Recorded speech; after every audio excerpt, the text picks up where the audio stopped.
Hey, Matt, Yes, Ryan.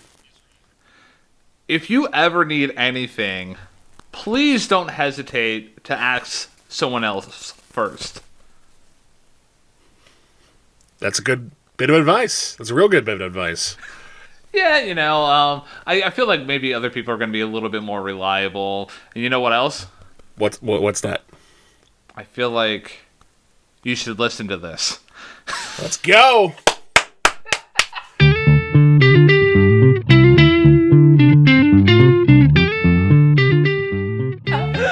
I'm the king of transitions there. Anyways, yeah. Hey, welcome back, everybody. This is the music podcast called Hey, Listen to This. He is Matthew Durzik. And he is Ryan Kearns. And every week, essentially, me and Matt take turns picking an album that we're gonna essentially just review top to bottom.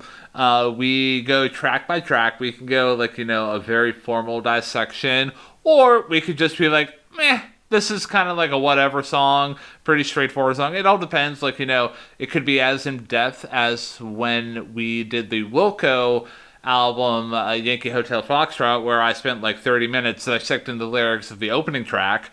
Or it could be as simple as this is a song. Basically, our entire Mumford & Sons review. Yeah, I agree.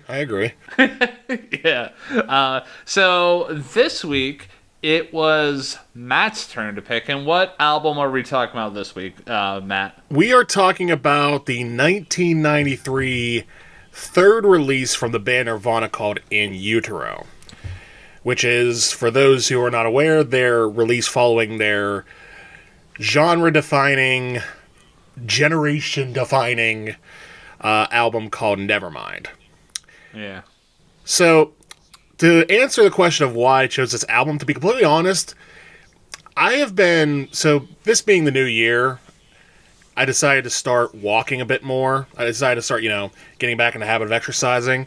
And I would just look through my hard drive and figure, okay, what albums have I listened to in a while, and what albums are going to be, good for a decent walk.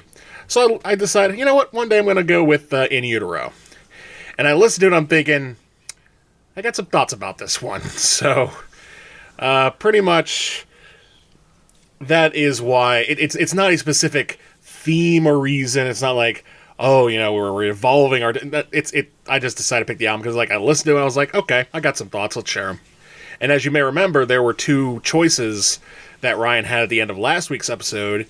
He had the choice to either go to Seattle or Canada. He chose Seattle. That's the other reason we are doing this album today.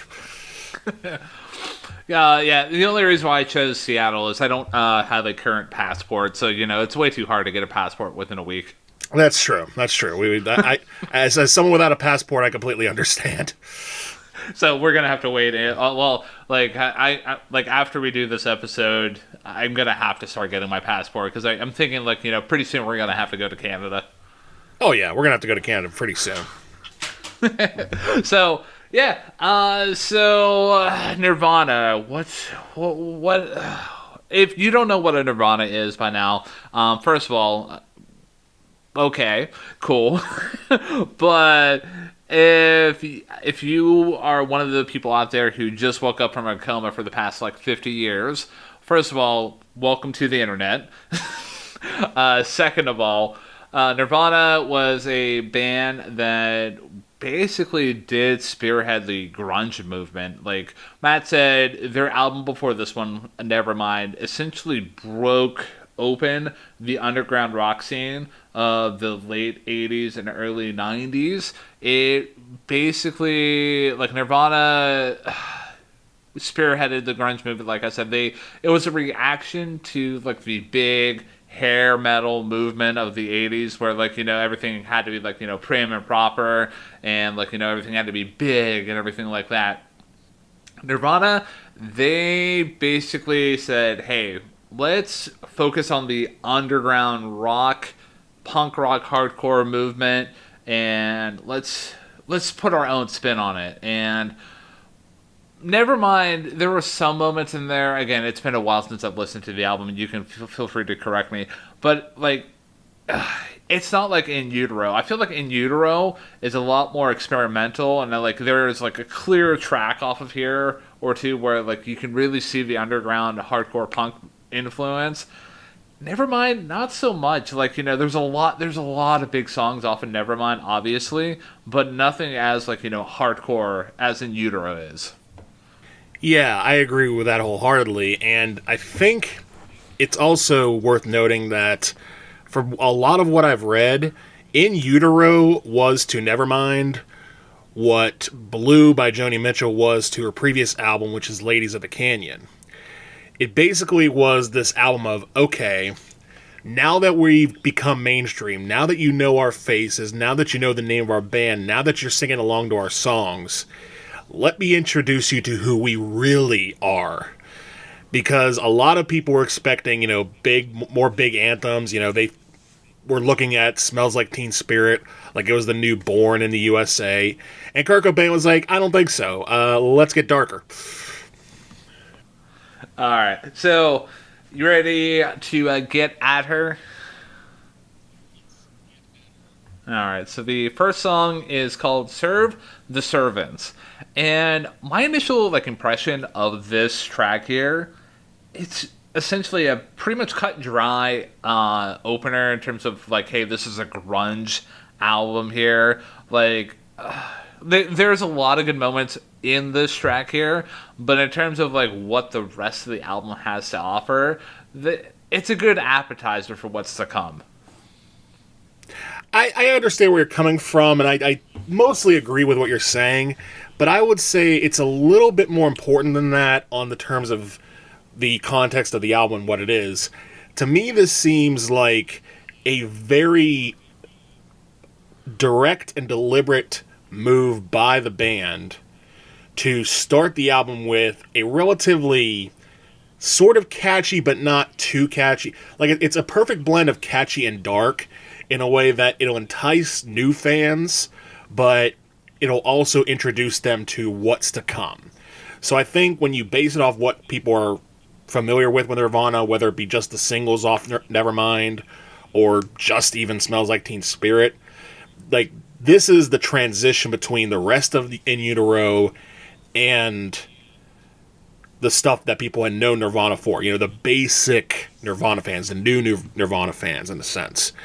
So I think that this song does a very good job of doing that. But I do agree with you that in the grand text of like songs on the album, is it top 3 for me? Depends on the day, but probably not.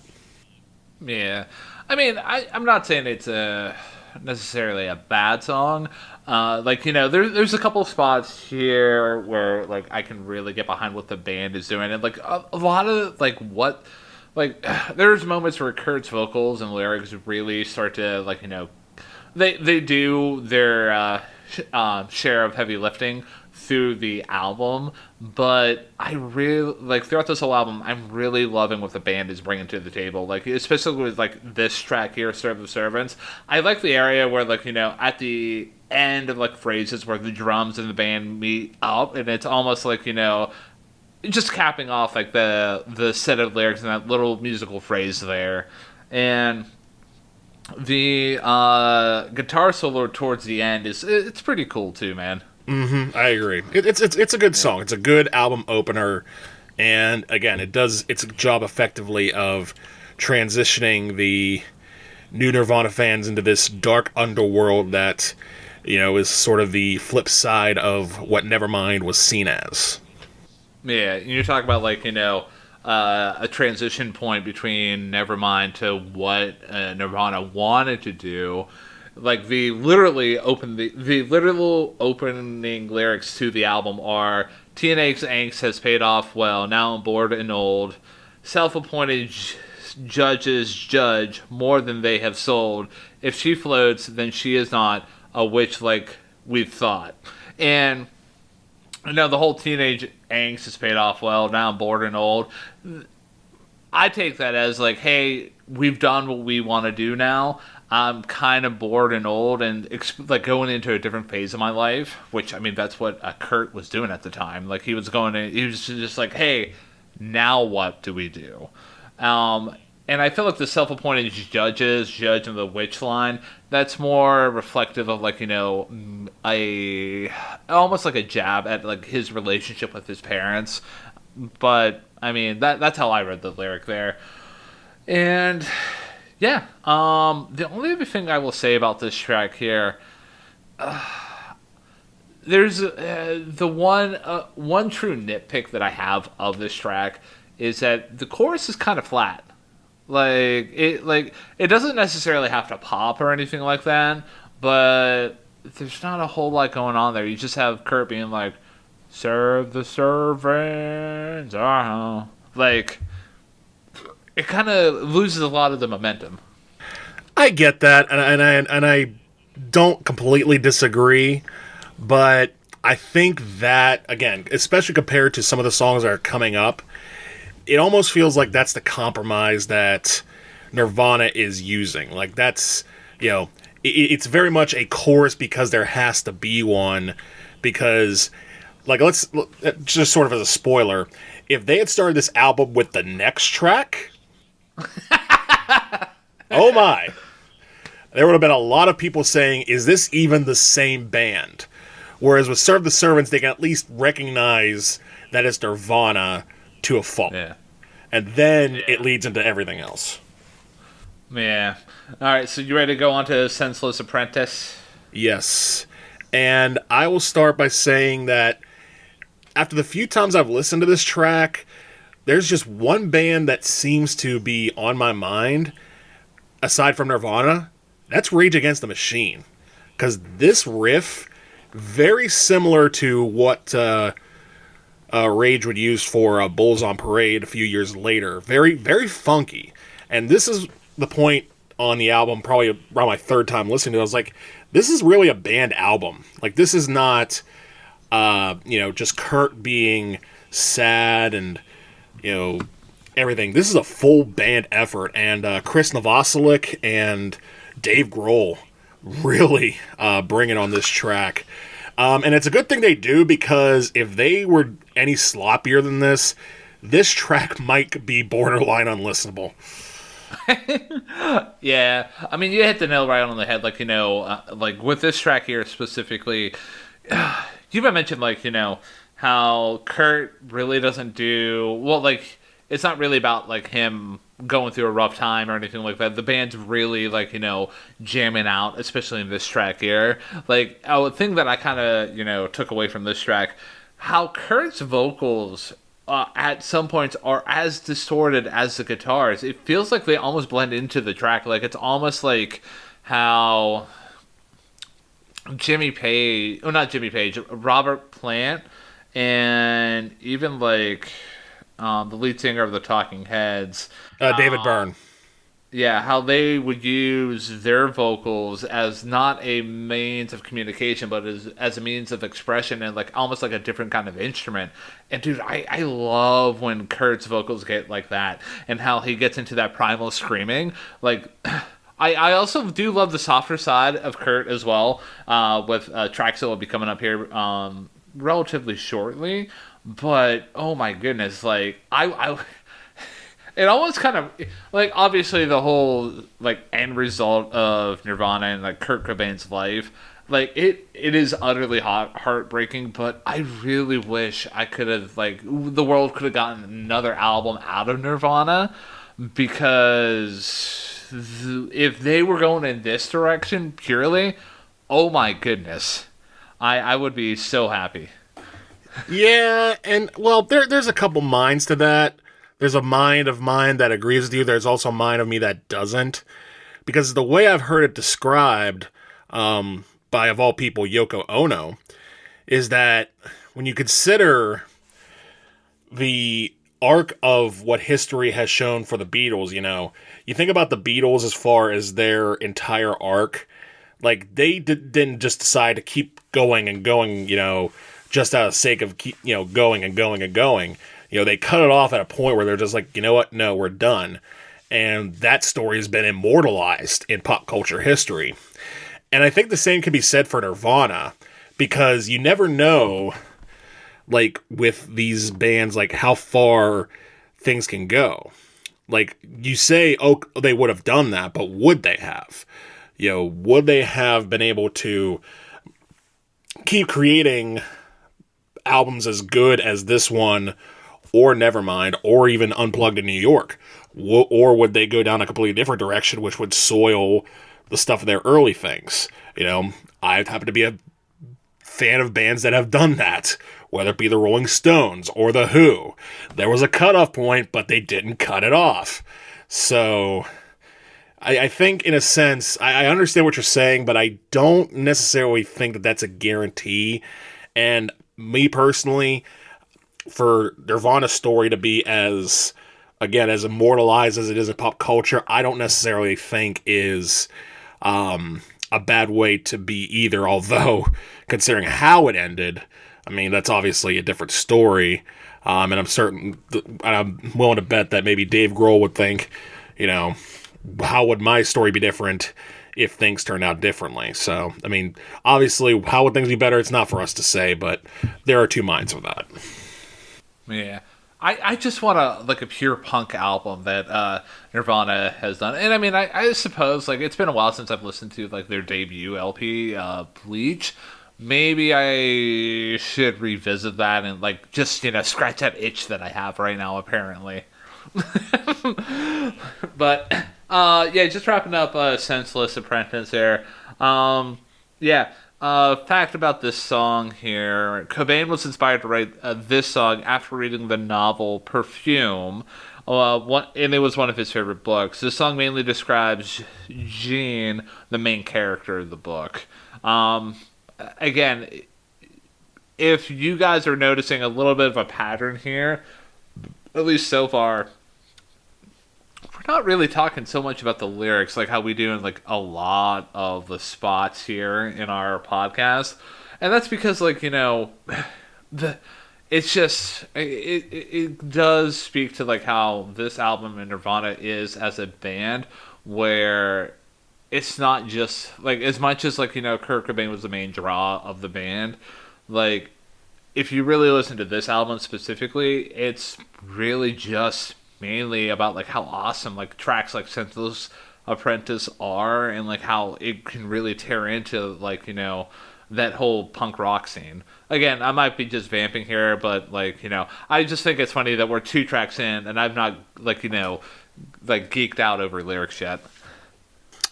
I mean, well, it makes sense to me because I think as a whole this album isn't supposed to be some sort of lyrical statement as much as it is a statement of, sonic undertones that people may not be ready for. It's more, we're going to tell you who we are through our music than through our lyrics. And that, I think, continues on to the next track, which is, I guess, the biggest quote-unquote hit off the album, or one of them, in Heart-Shaped Box. Yeah. I would agree that Heart-Shaped Box is probably the biggest hit without even taking a look at any factual stuff. I would say it's the biggest hit, at least coming into the album, in my opinion. But yeah, so we go from Serve the Servants, which is basically a standard straightforward cut in terms of a grunge song, to Senseless Apprentice, where the band's just freaking going insane, and I going in a completely different direction. Heart-Shaped Box pulls it back, in my opinion. It's not as quite as restrained as maybe a couple tracks later on in the album, but it's definitely not as hardcore and punkish as other cuts off the album. Agreed. It is leaning a little bit more closer to conventional rock, and I don't necessarily think that's a bad thing per se. I think the song is good. I do think that Kurt's vocal performance is solid. But yeah, it does sort of shift back to where it was with Serve the Servants. And I would say that the songwriting on this particular track is slight. I would say overall this track, from both a musical and lyrical perspective, is slightly stronger than Serve the Servants. Not by a whole lot, because the first 2 lines where it rhymes week with weeks not necessarily the most poet laureate stuff ever. But on the other hand, who cares? Because if you're just looking for a track that's solid and something that you can put out there and people are like, yeah, we like it, then this is the track that you would do that with. Yeah. Like another at least on the instrumental end, a couple of thoughts that I have. I love how with that concept, the first motif that's introduced, how that's like a little bit of a driving force throughout the whole song here. And I love how the band's able to the whole song has a very driving feel, but without feeling like you're being forced to come along for the ride. It's just you can tell it's moving pretty directly. And another note that I have about the band and the instrumental as a whole is during the chorus how it goes it just I love how the band's just so tight, and it just seems like everyone's well connected on that. Oh, totally. And again, that this is why this band is Nirvana. This is not the Kurt Cobain project, or Cobain and Friends, or something along those lines. No, this is Nirvana, and like you said, the playing for as the execution being as distorted and as messy as it is. And when I say messy, I don't necessarily mean sloppy. Like you say, it's tight. It may be loud and distorted, but it's tight throughout the entire album, and this is no exception. And it proves that these guys, just weren't a bunch of, dumb idiots who play guitar. No, they had, dynamics. They had phrasing. They had structure. They had discipline. Which, that's what separates the good bands from the bad bands 99% of the time. Yeah. So, I think this is a solid track. Is it one of my favorites on the album? Not really. I probably put it in the same category as Serve the Servants. Catch Me on the Right Day, it might be up there, but most days I'd just be like, take it or leave it. Yeah. And just wrapping up Heart-Shaped Box before we go into the next track. So, Heart-Shaped Box, at least on a lyrical end, it's the best way I can describe it. It is the battle of wills inherent to a new relationship with when one doesn't quite feel so strongly about the other person. And the lyrics at their best, highlights this here is, I've been drawn into your magnet tar pit trap. I wish I could eat your cancer when you turn black. And this is, again, say what you will about conspiracy theories, but a lot of people maybe have pointed to a Heart-Shaped Box being about Courtney Love, which was Kurt Cobain's significant other at the time. And there's a conspiracy theory floating around the internet and the ether that Kurt was killed by Courtney. But I'm here to believe that there was no foul play. Everything that came about is as it was reported. So, yeah, I'm not gonna dip into that conspiracy theory as far as the actual death of Kurt. I will say though, I'm 99% sure that this song was written about her. And the only reason I know that is because I read in Howard Stern's book, Howard Stern Comes Again, where he actually has a bunch of interviews in there. One of them is with Courtney Love, where she confirms that this is about her. Now, obviously, 99% means she might be lying, and this whole thing is not true. But if she says it, and if Kurt's not around to say it, then take that for what you will. Now, moving on to the next song, and I'm going to start this talk with a slight anecdote. So, whenever this album was first released, it actually went to number 1 on the Billboard 200, despite it not being sold at either Walmart or Kmart at all. Now, one of the reasons for this, there were several reasons, one of them being the back cover art, but another one was that this song may not have had a great title. And you know what's even weirder is that we're talking about this 31 years after the fact, and this title might even be more problematic today than it was back in 1993. So, Geffen Records, which were the band that, or not the band, jeez, the company that distributed Nirvana's albums, they re-released this album a couple months after the fact, and the title of this track was titled Waif Me, W-A-I-F Me. Okay, yeah. So, for those of you who, one, have never never listened to In Utero and don't know what song we're talking about, for lack of, I don't know, I'm just going to say the track title. I mean, if that's okay with you, man. The track title is Rape Me, and I got a question for you, man. Where were you when you first heard this song? Where was I when I first heard this song? Because I feel like this is like one of the songs that you know what you were doing whenever you first heard this. Honestly, I'm not 100% sure. Because because I remember getting this album a long time ago, probably in my late teenage years. Maybe even as a Christmas gift, or I bought it on my own accord, whatever the case was.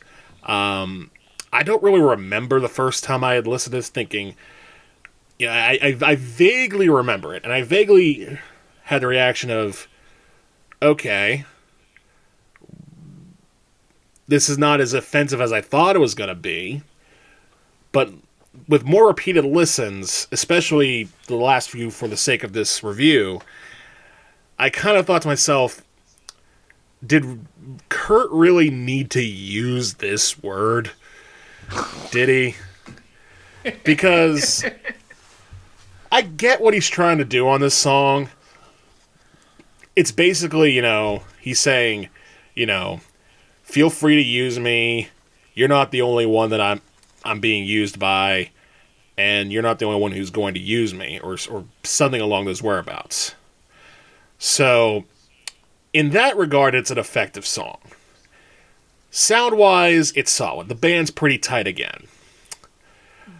I honestly would probably put it in the same category as Heart-Shaped Box and Serve the Servants, with the lone exception of it being, maybe a step down lyrically. Because the one problem I have with this track, aside from the, problematic nature of the word, is that there's really, when you said the title of the track, which is Rape Me, that's basically half the lyrics of the song. It's not really a strong lyrical performance by Kurt per se. Not that it has to be, but I don't know. What are your thoughts? It's interesting, how some people can read into tracks. Because when I was doing my research on this, because you hit the nail right on the head. Legitimately, 97.63% of the lyrics of this track are "Rape Me, I'm not the only one." And there's some other lyrics here where it's "Hate me, do it again, and do it again. Waste me, rape me, my friend." And then the bridge goes, "My favorite inside source. I'll kiss your open sources. I'll appreciate your concern. You're gonna stink and burn." So, when I talk about my research that I did for this, at least initially, apparently Kurt wrote this song in support of women's justice, and some people read into this where this song is basically about a guy who does that action to a girl and then goes to jail and has that action done to him repeated again and again. I don't know how you get that out of those lyrics, man. Like you can say like, hey, he wrote this in support of women's justice, where like okay, that's fine. You can have like a source of like Kurt speaking about that, but you're making up crap at that point. And in terms of like an overall song, it's fine. Like I like how Kurt does scream towards the end. It's a very nice touch. It's one of the most noteworthy tracks off the album. But is it like a good track? Does it like pop like how Synthless Apprentice and like a couple other tracks off this album do? I mean, other than the context, not really, man. No, and this to me, I think, is a case of the controversy being stronger than the actual art. Because, like you said, if that's what Kurt was trying to convey, he kind of did a piss poor job of conveying it. Because it's basically like saying that Twinkle Twinkle Little Star is about some intricate, astronomical dissection of the universe, that's on par with someone like, excuse me, Carl Sagan or Neil deGrasse Tyson or Stephen Hawking. Like, no, it's not. It's just look at the words and tell me what you think they mean. I can't breathe, man. I can't breathe. All right, you ready to move on from this track here? All right, so the next track is Frances the Farmer Will Have Her Revenge on Seattle. And I like this song a lot, man. Like, the opening verse where you have Kurt singing about it's so relieving to know that you're leaving as soon as you get paid. And after that, you hear, like, the band go off. It's like almost like a nice call and response. And I like it. And, like, contextually, I feel like the song that we compare it to, like, off the rest of the album so far, is Serve the Servants. But I like that musicality element of it. Yeah. I agree with you pretty much wholeheartedly on that. I think you hit the nail on the head. I think the song does a better job of doing what it wants to compared to Serve the Servants. Again, I think Serve the Servants was, again, more of a transactional song as far as spiritual nature.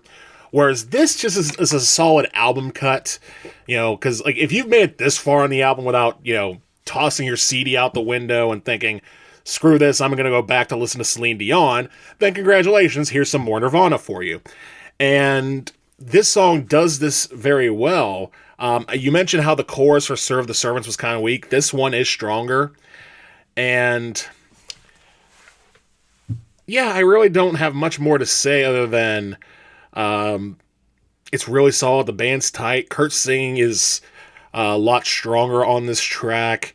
I'm not sure who Frances Farmer is or why she feels to have revenge on Seattle, but again, I think, like I said before, a lot of the songs, especially songs like Scentless Apprentice and some of the later tracks, aren't really here to tell a story. I mean, we just talked about how the last track did not mean to tell a story.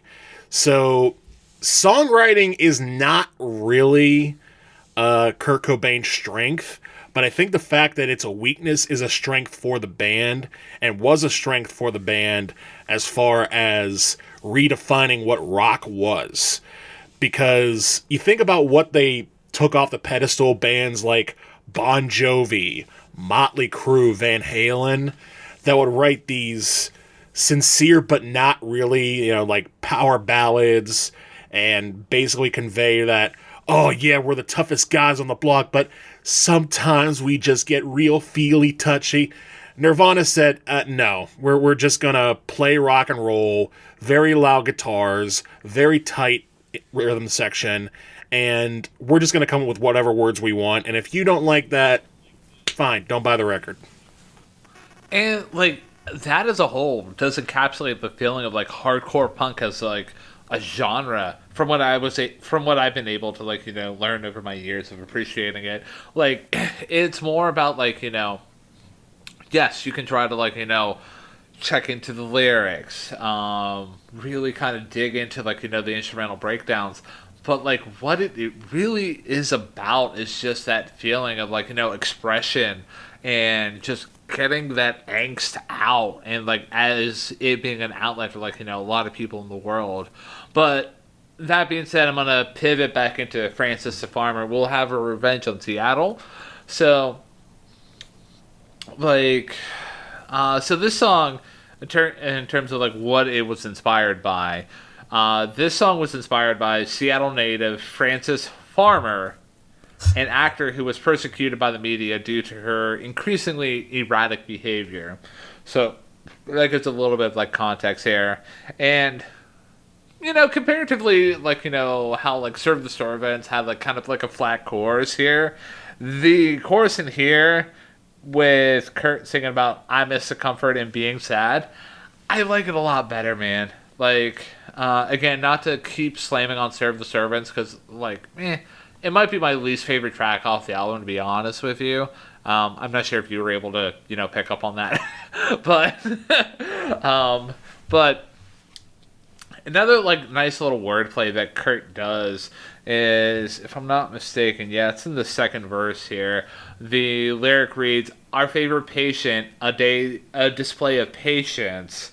And I kind of like that nice little wordplay, and something I was able to like really learn about Cobain's lyric writing is he does a mixture of like trying to tell a story, but it's more of it's almost like poetry in a sense where like it doesn't necessarily need to convey connect in terms of this passage connects to this passage, but that whole display of our favorite patient, a display of patience, like it just shows him just having fun with just writing down like random stuff, man.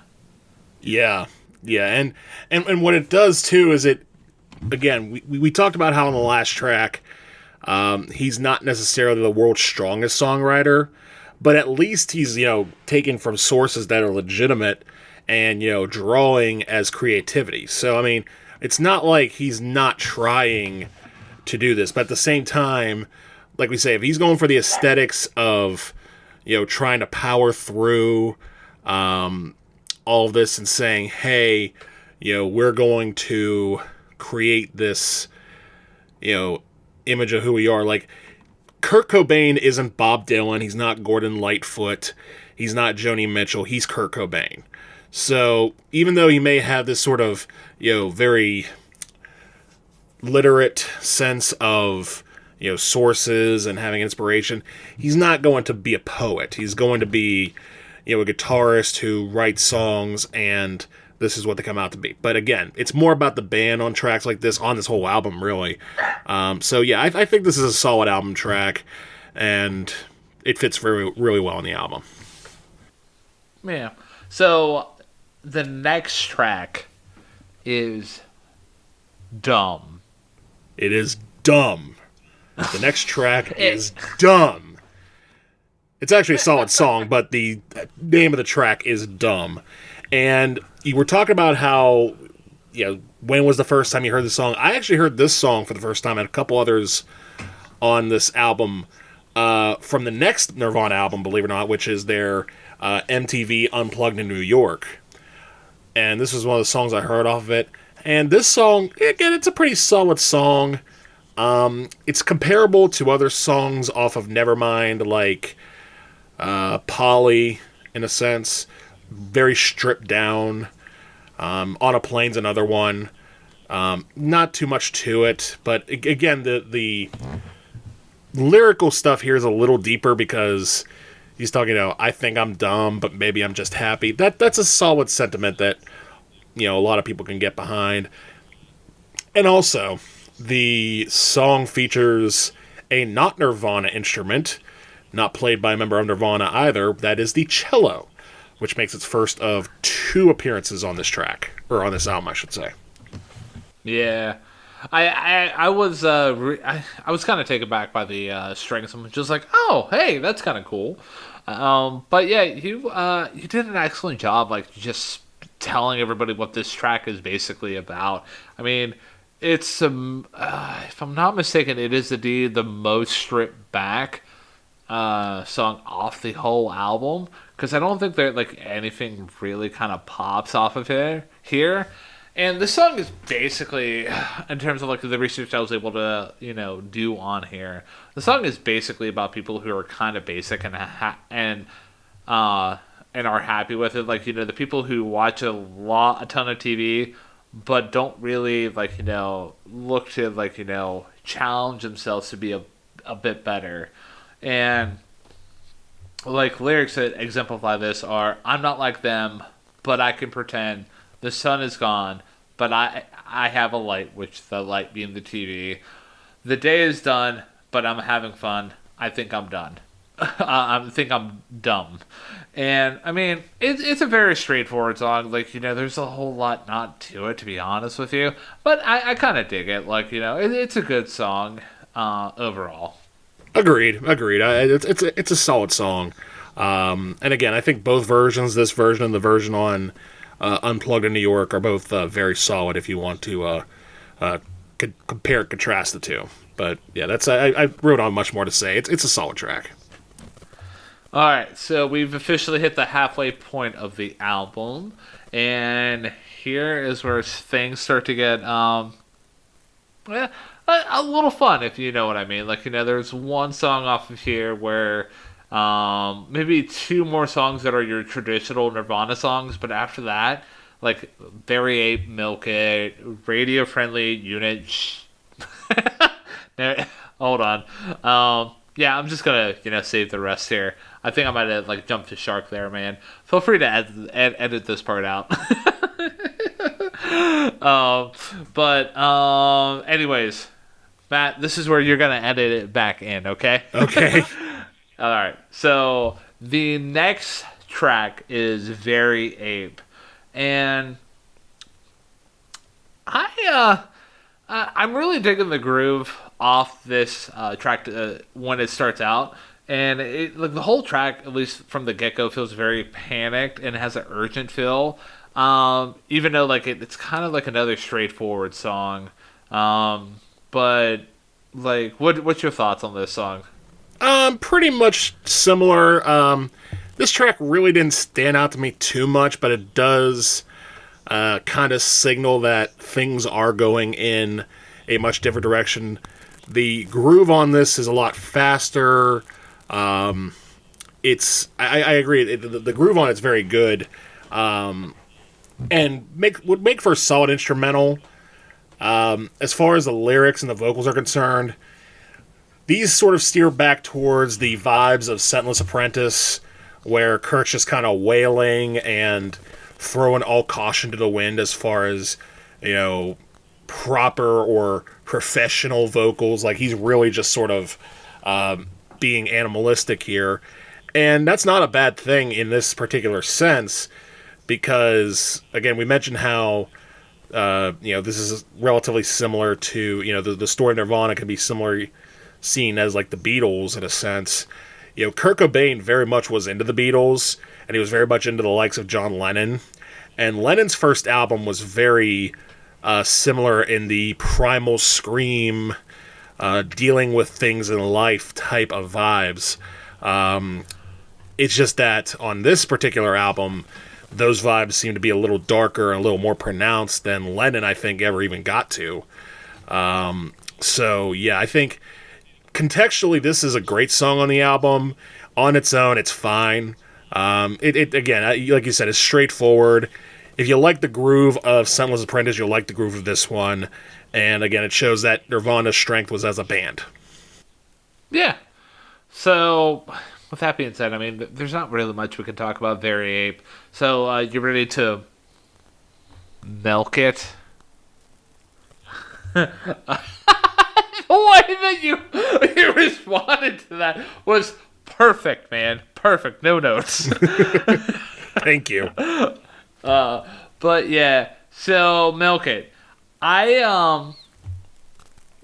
Here is where you really start to see the band actually having a lot of fun, and not even in terms of like just tearing into the track, but like the thing that I loved, especially about the opening, is just with how the band does pause and then just jump back into it. Like, it almost adds like another spice to the track because, like, yes, you could tear into the track for, like, 3 to 4 minutes, or, like, just shred like nobody's business. But it's whenever you have that pause and then you have that drop, it's nice. It really is. And I think we talked about the discipline of the band being really tight. I think this is one of the stronger tracks on the album in that regard. And I think, too, we talk about the second half of the album being darker. It's weird that you mentioned the band having fun here because I completely agree with you that they are. But it's presented in a way that may not be fun for the conventional listener. That the again, Kurt wailing on the vocals. He sort of mumbles through the verses and then just screams his brains out on the chorus, and it's kind of hard to tell what he's saying. And considering how smart this band is, I'm willing to say that is 100% deliberate. Like, they don't even really want you to know what they're saying at this point. They're just, Kurt is very much singing from the soul, and what's weird is that it sounds pained. It sounds like Kurt is having the worst time of his life. And yet there's that little bit, I think, towards the last chorus where you can almost hear him like cackle and be like, and you're not sure if that's like him legitimately having fun or him on the verge of a mental breakdown. And the ambiguity of this track being like that, being on, and granted, knowing what we know now adds a lot of context to the ambiguity of this track. But again, when you listen to it, you're just thinking, man, it sounds like they're having fun. They certainly sound like they know what they're doing. But is the lead singer okay? And realistically, those three sentences might just sum up the entirety of the album. They know what they're doing. They sound great while doing it, but are they okay? Yeah, you hit the nail right on the head, and, like, I'm just gonna come out and say it. Milk It is my favorite track off the album. Really? Wow. Yeah. Because, like, again, with how, like, the band's able to tear into it, and just, like, all different, like, how they were able to really go from, like, that very soft to that screaming dynamic to, like, Kurt just actually just singing. It does show all the different aspects of Nirvana as a whole. And yeah, you like I did note, like, around the 3 minute 20-second mark, how you can hear Kurt kind of chuckle, and I absolutely love it. And, like, you were right about, like, how the lyrics detail, like, Kurt's, like, mindset. Like, the lyrics that I highlighted here, like, basically showing that where Cobain's mindset was at is, I'm my own parasite. I don't need a host to live. We feed off of each other. We can share our endorphins. And, like, overall, fantastic track. Definitely a highlight for me, man. Yeah, I wouldn't say it's my favorite song off the album, but I would say it's a very strong track and very central to the overall thesis and theme of what this album is trying to go for. Yeah. There's another track coming up here soon. If there was, like, a minor detail that was changed about it, I would say it would probably be my favorite track, but we'll get to it. So, you want to kick off the next track here? Yes, and this is another track that I had initially heard on Unplugged in New York. And honestly, this might be my favorite track on the album, just because I like the way it sounds. I like the context behind it. It definitely plays into the dynamics that we were talking about a little earlier on Heart-Shaped Box and Francis Farmer, which is Pennyroyal Tea. Now, for those who do not know what Pennyroyal Tea is, it basically is a kind of tea that is designed to... Let me just double check this, because I'm as to not sound like a complete idiot here. Because there's a lot of allusions to, medical stuff like laxatives, warm milk, and stuff that can make you fall asleep, which is the theme of the song. You know, it's like, I want to fall asleep, and the question then becomes, how much does Kurt Cobain want to sleep? Because the reality is he might be talking about forever on this track. And so Pennyroyal Tea, it's being described as an herbal abortive. See, like, I never knew that before you actually, like, shared with the audience here, man. Yeah. So basically, it is used as, and he sort of drops the context of it in the line, the line that starts off the chorus, which is, sit and drink pennyroyal tea, distill the life that's inside of me. Like, he's basically saying, get all this out of my system because I don't want this to be in my system. And whether he's talking about part of his life or his entire life, again, that's for the listener to decipher. But I love the guitars on this. I love the guitar solo. The dynamics are very good. And it's, I would say it's probably my favorite song on the album. Although the distance between favorite song on the album and least favorite song on the album is a lot closer than a lot of the albums we've talked about. Yeah, I mean, that's being said, like, because, like, as much as I was kind of crapping on the opening track, Serve the Servants, like, it's not a bad track by any means. Like, there's a lot of great tracks off of here. But Pennyroyal Tea, in terms of, like, so, like, what I would consider to be, like, the big tracks off this album, Heart-Shaped Box, Rape Me, Dumb, Pennyroyal Tea, like I just mentioned, and then, like, the last track, All Apologies, like, this is definitely one of the stronger, like, bigger tracks off of that list there. This track here does definitely, like, play very well with that loud, soft dynamic. And you did, props to you, man. Like, you did a very good job dissecting the lyrics in terms of the chorus there. So I'm not even going to try to, like, steal your thunder there, because you were Zeus at that moment, man. Well, I thank you. I appreciate that.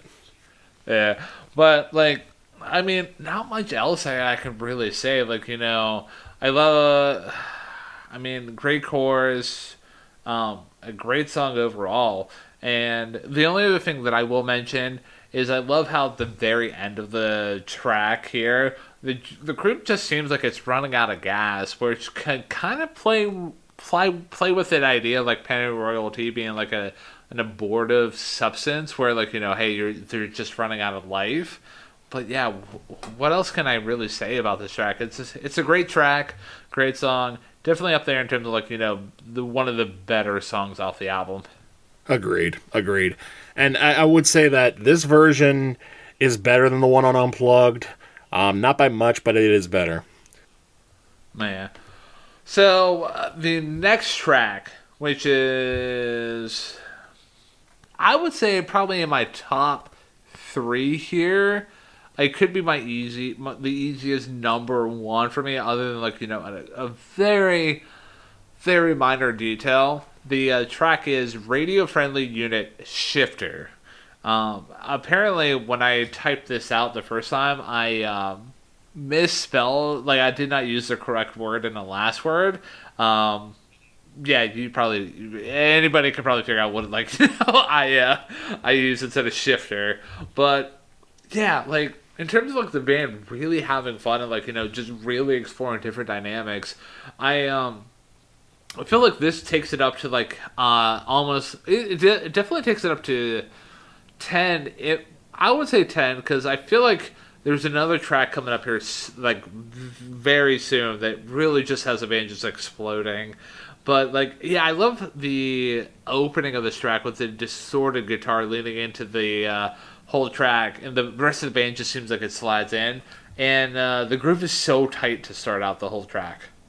Agreed, and I would say they're even tight throughout. Like, it's weird. This whole album is weird because it's disciplined chaos, is what it is. It's very disciplined in making itself sound like it is throwing all caution to the wind. And I think a lot of that goes to, again, Chris Novoselic and Dave Grohl for being as tight as they are, and for Kurt really for putting all of this out there and saying, okay, this is how I want to sound. Let's make it sound like that. And I would say this is also in my top 3 songs off this album. Again, Catch Me On the Other Day in the top 3 could be completely different. But what I love about this track is just whenever it gets to the chorus of just really loudly the band playing and Kurt going, "What is wrong with me?" To me, that sums up the entire vibe of the album in one simple go. You know, it's muffled, it's kind of distorted, and it just paints this picture of Kurt being confused, but clear that he's confused, and the band just going faster and faster and louder and louder. To me, this is if this album were a story, this is where the conflict would reach its peak. You know, we'd be sliding down towards the end of the story after this song. So I think it plays very well. Now, all that being said, I am very curious to hear what is the one issue with the song you have that keeps it from being your number 1 song, because we can discuss that. So, Kurt's vocals are not mixed very well. Like, I know that might seem like a random nitpick, but consider, like, how, like, immaculate, like, the rest of the album feels in terms of, like, the overall production by one Steve Albini. Like, it just seems like Kurt's vocals are just, I don't know, they're not very clean. Again, like, there's moments where he absolutely screams, and I'm like, yes, yes, King, give me more.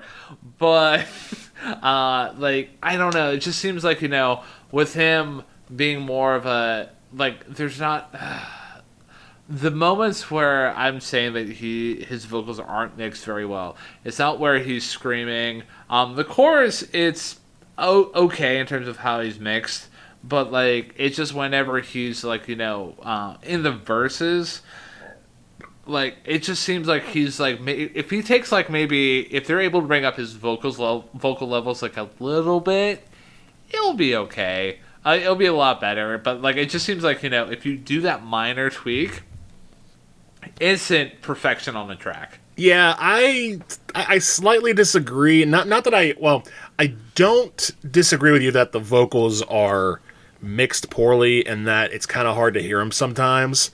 But I will disagree that it hurts the track. I think it kind of adds to the track in a sense, because again, a lot of this album to me is Nirvana saying, we are not, the band you thought we were. We're a lot darker than that. And now that we've reached our peak in your eyes, we're just going to try to find new avenues atop this mountain. And if they get darker, so be it. And I think when you take it in that context, I think the sort of, and again, I don't think they're sloppy. I just think they're meant to be, like I said, disciplined chaos.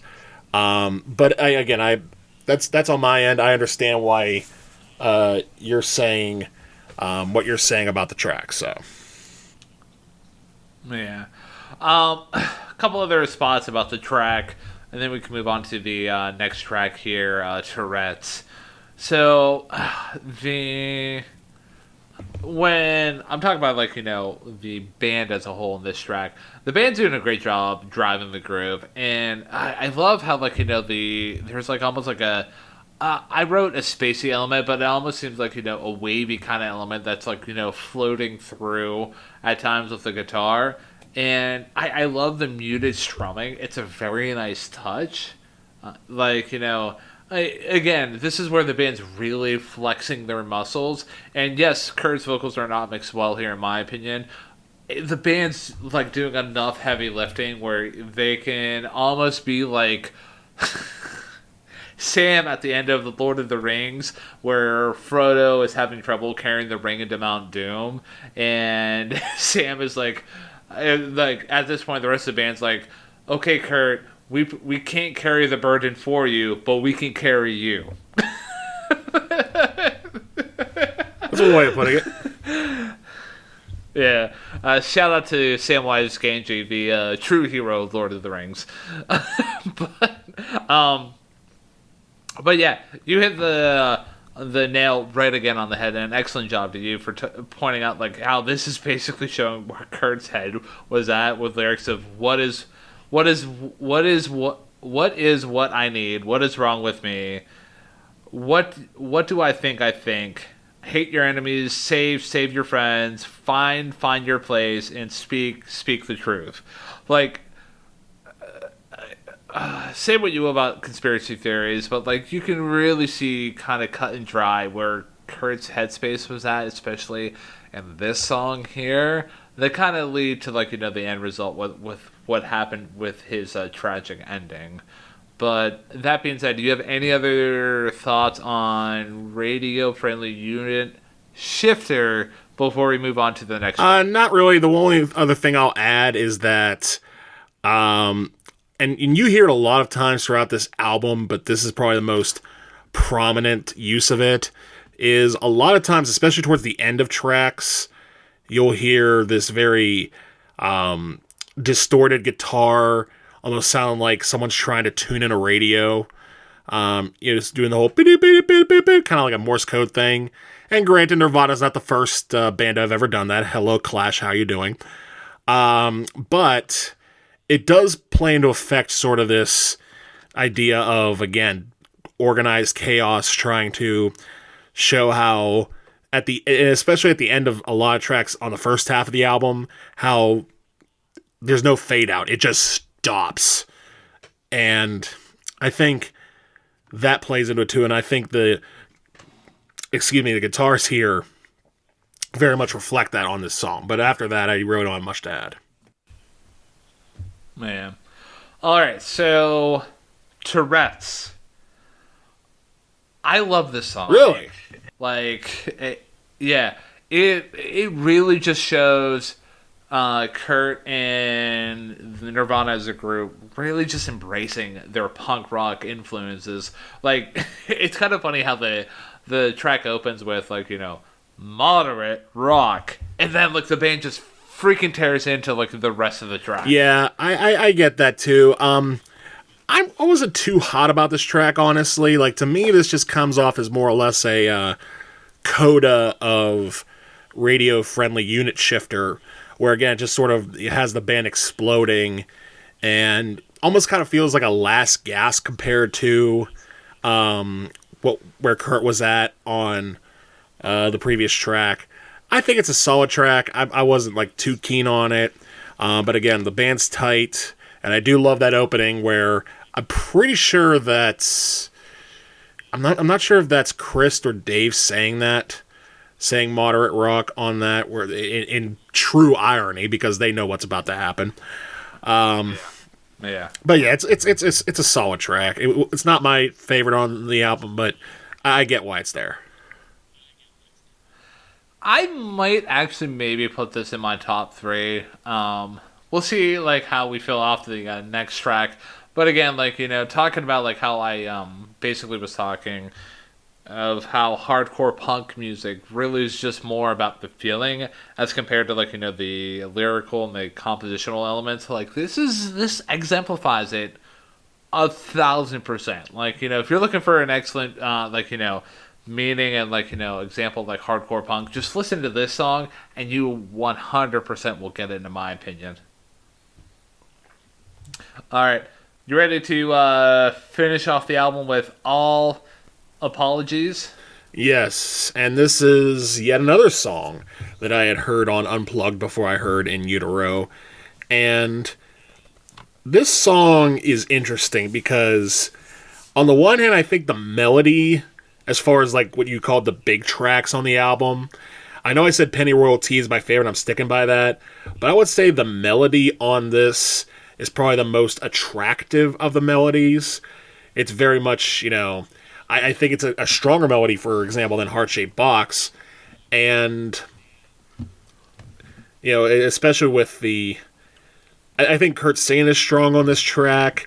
The only thing about this track I'm kind of meh on is the songwriting and the lyrics, because we were talking a couple episodes back about Billie Eilish just randomly throwing out the word gay as far as like some sort of like weird shock value, and I kind of think Kurt does it here too, and this is not the first time on this album that he's done this. But again, that's sort of a minor nitpick. You know, when he's talking about aqua sea foam shame, like what exactly, is he talking about?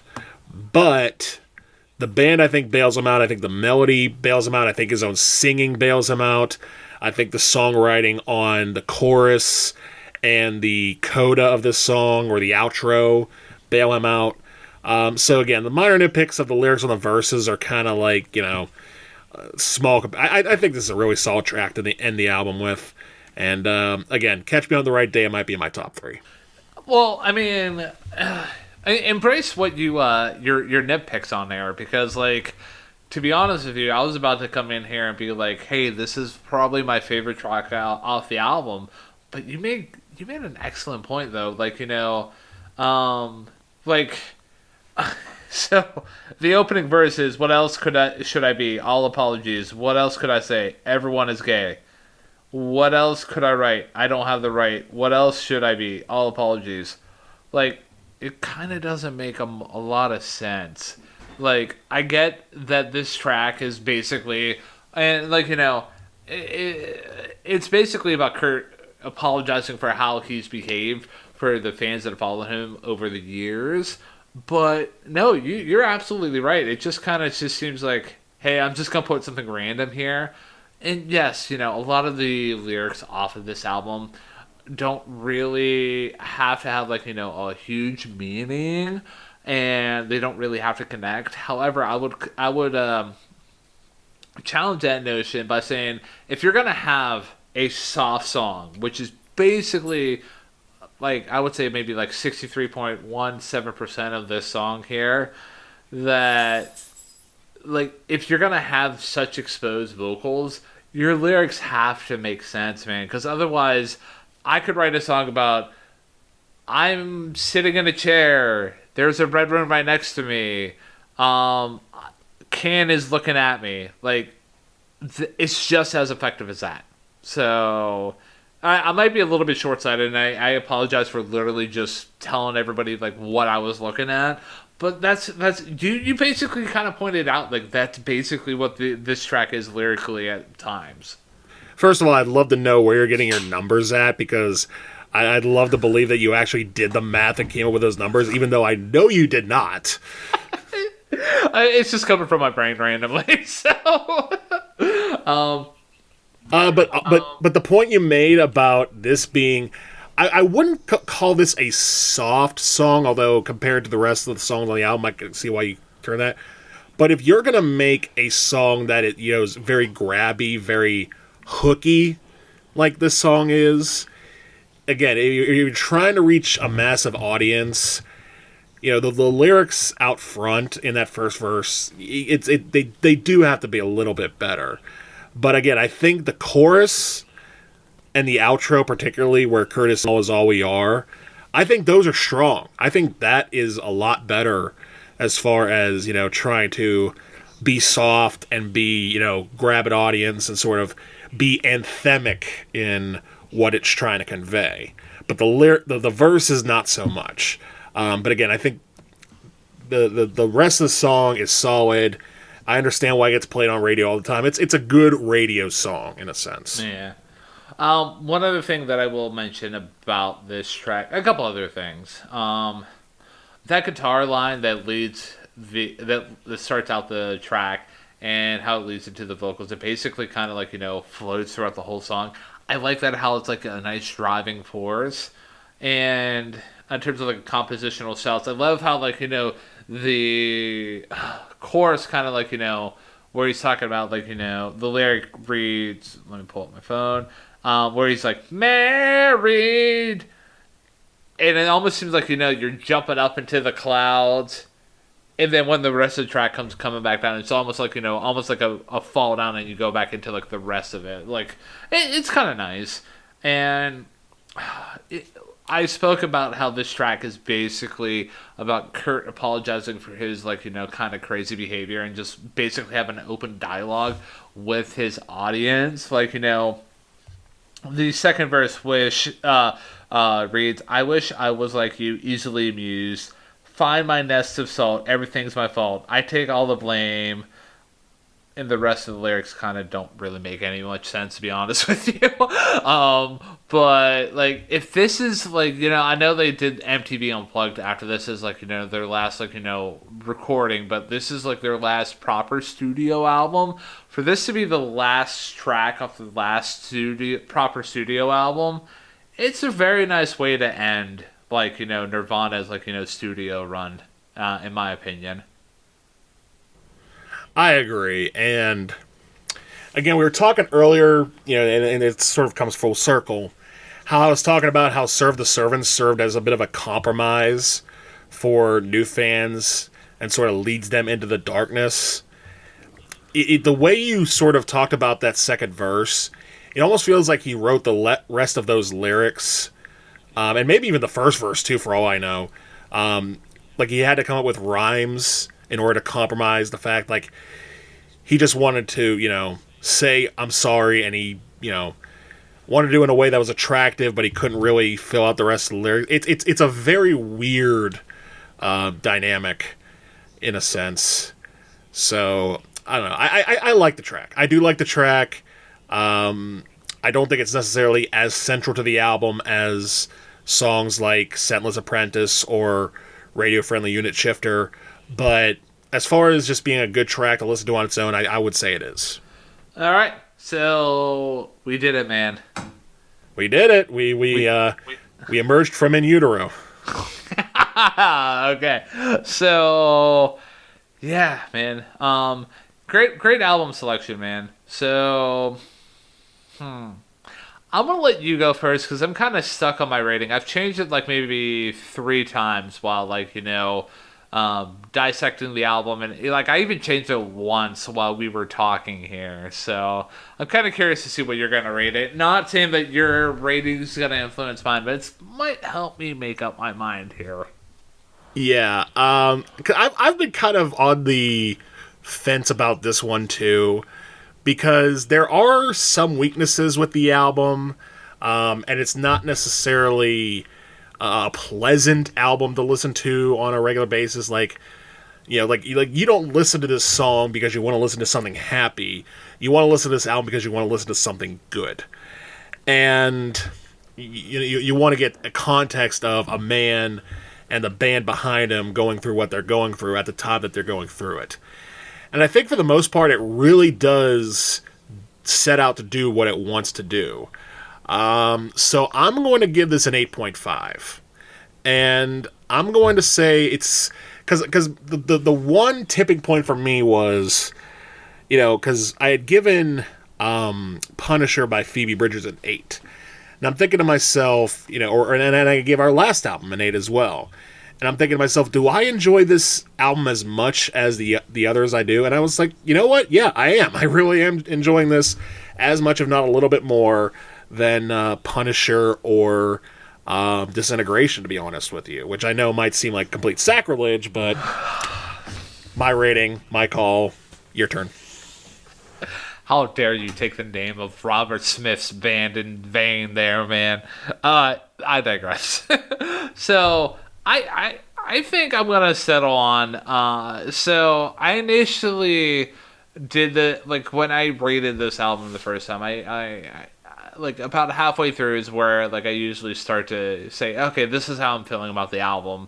But I feel like once I got to the run of Radio Friendly Unit Shifter and then Tourette, like, that's where I bumped it up a little bit. And then our discussion about All Apologies kind of bumped it down maybe a little bit. But then I really thought about it, and like, especially with the Billie Eyelash episode that just released a couple days ago at the time of this recording, that if I were to compare this album to Billie Eilish, and how that album had the song 8 on it, and how like that one part was truly abysmal. Like there's nothing bad about this album whatsoever, and there's some really truly great moments off of it that generally blow my hair back, and I really can get behind. And even in the softer moments, I really do appreciate it. So that being said, I'm gonna give this album an 8 out of 10. Okay. Yeah. So that averages out to 8.25. Yeah. So, that being said, if I am a new person to Nirvana, and I really loved In Utero based off of our review, and I checked it out. Where would you recommend somebody go next in terms of like checking out a next album? Before I get to that answer, I just love how you were calling them Nirvana. I would love to believe like that's the mariachi cover band for Nirvana. Yeah, but I digress. Next album recommendation. That's an easy one for me. It would be the next album, which is Unplugged in New York, because for me that album, it's a nice compare and contrast for not just a lot of songs on In Utero, but also a lot of songs off Nevermind, and it does continue the story of where Kurt is at mentally, particularly on some of the cover tracks on Unplugged in New York, which would be Jesus Doesn't Want Me for a Sunbeam, The Man Who Sold the World, and definitely the album closer, which is Where Did You Sleep Last Night.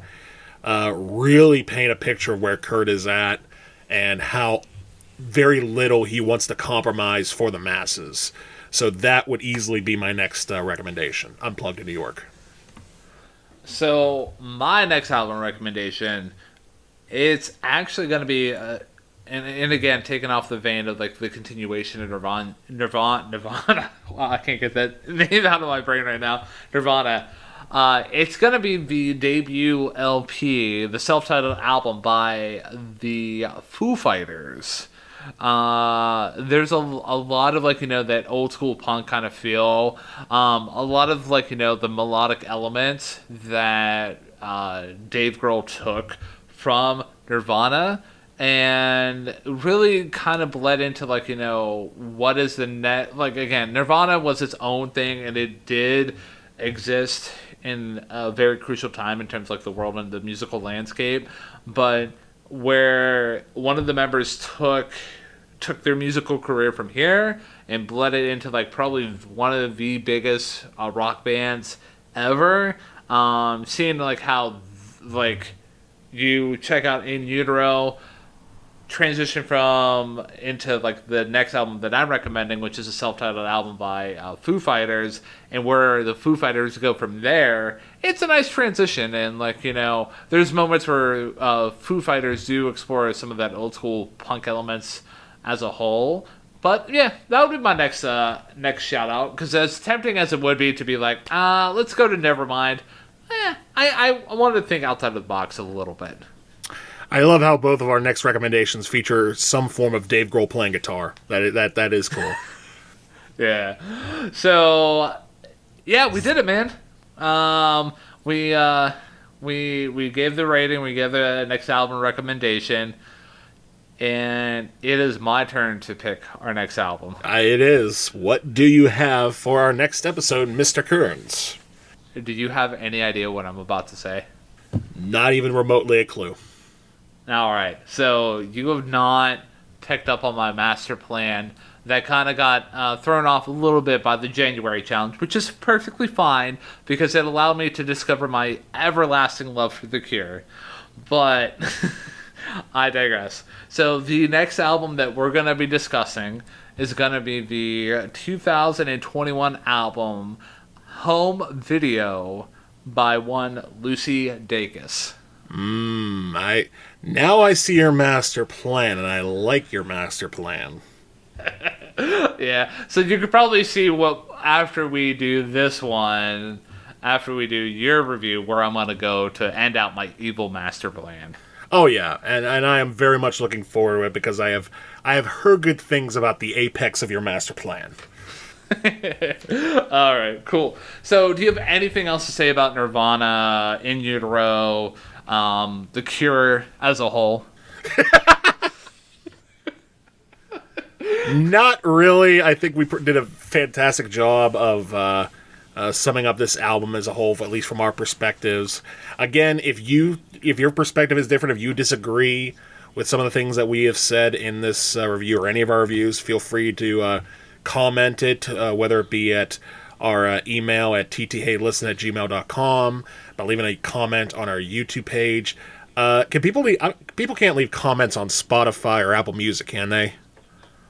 There's a section wherever, like, I don't know, like, in terms of like Apple Podcasts, but on Spotify there's a section where literally it says, what do you think about this episode? So I mean, if you got feedback there, you can share it there. But yeah, like Matt said, like, if you have any comments about that's the best way to leave feedback. If you like what you heard and want to support me and Matthew here, the best way to do that is share the podcast with a friend, rate our podcast on your podcasting platform of choice. So if that does include YouTube, give us a thumbs up, give us a subscribe, and just go through, even if it's just like, playing it in the background with your phone completely on mute, and you don't really have any interest in checking out, like, the music that we're talking about, but you want to support us, just go through, give us, like, plays like that. But I mean, I highly suggest that you listen to, like, what we have to say, because you never know, we could be talking about an album that you're gonna really appreciate. I mean, hell, that's how I discovered my everlasting love for The Cure, by us talking about Disintegration. But yeah, if you are interested in following us on social media, tagline is CT Hey Listen. And yeah, that's pretty much it, man. Do you have anything else to add before we officially put a cherry on top of this episode? Just that again, if you haven't found out yet, or if you haven't told a friend, we are running a contest right now for was it 20 or 25? I don't remember. 20. $20 gift card or gift certificate to the record store of your choice. And all you have to do is basically do what Ryan just said. Give us a follow, like us on, I believe, was it Facebook, Twitter, Instagram, and you're eligible. And Threads too. You can't forget about Threads. Oh, can't forget about Threads. No. What were we talking about? All right. All right. So with that being said, for the last time in this episode, he is Matthew Durzik. He is Ryan Kearns. And maybe we're just dumb. Or perhaps we're just happy.